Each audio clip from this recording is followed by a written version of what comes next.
welcome to this week's story. This story is called, and I don't know if anybody has already heard it or not, but it's called The Invisible String. Okay. And the lady that wrote it is called Patrice Karst. Alright, it's a very, very special story because at the moment we're not really being able to go out and visit our families and our friends, and we might really be missing them.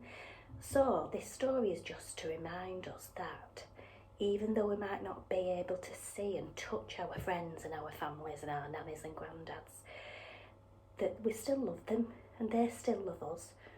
Okay, and this story just gives you a little bit of a reminder and a way of looking at it and a way of thinking about how we still love our families and friends even though we're not with them. Okay, this lady came up with a really good idea. Okay, so it's called The Invisible String.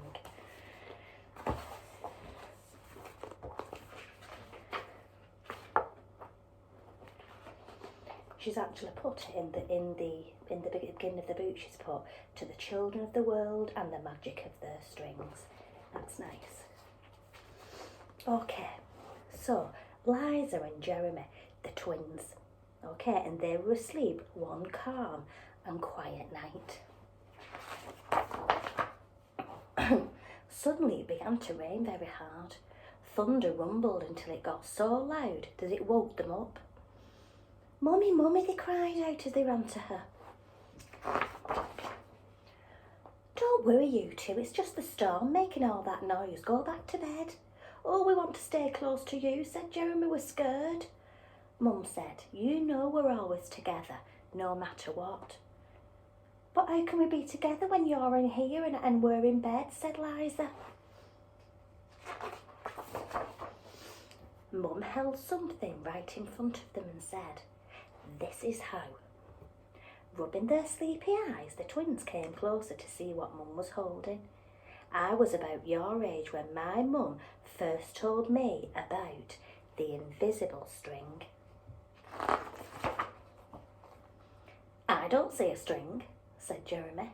"Oh, you don't need to see the invisible string. People who love each other are always connected by a very special string made of love." "But if you can't see it, how do you know it's there?" asked Liza. "Even though you can't see it with your eyes, you can feel it with your heart and know that you are always connected to everyone that you love.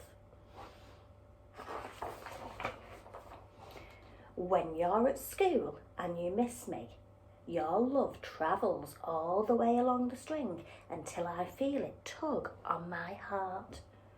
And when you tug it right back, we feel it in our hearts," said Jeremy.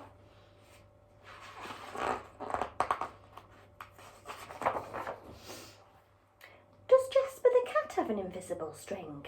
Liza asked. "Oh, she sure does," said Mum. "And best friends like me and Lucy?" asked Liza. "Best friends too." "How far can the string reach?" "Anywhere and everywhere," said Mum. "Would it reach me even if I were a submarine captain deep in the ocean?" asked Jeremy.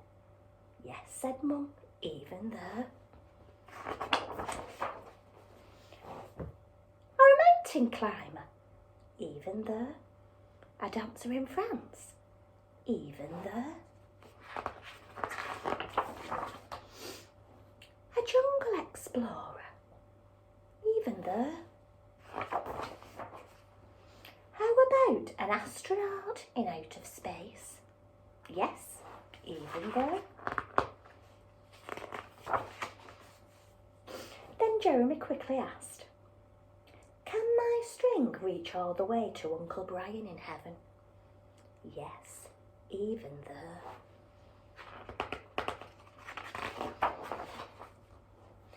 "Does the string go away when you're mad at us?"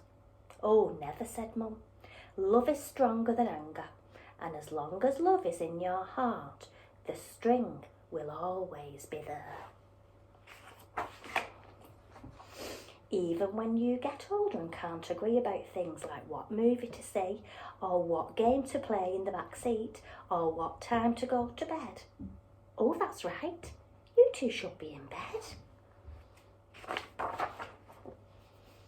And with that they all laughed as Mum chased the twins back to their beds. Within a few minutes they were asleep, even though the storm was still making the same loud noises outside. As they slept, they started dreaming of all the invisible strings that they have, and all the strings their friends have, until everyone in the world was connected by invisible strings, and from deep inside they now could clearly see. No one is ever alone.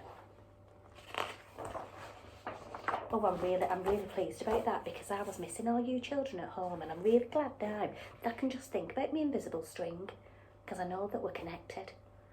Did you enjoy that story? I enjoyed that story too. Come back next time for story time again next week. All right, look after yourselves. Bye.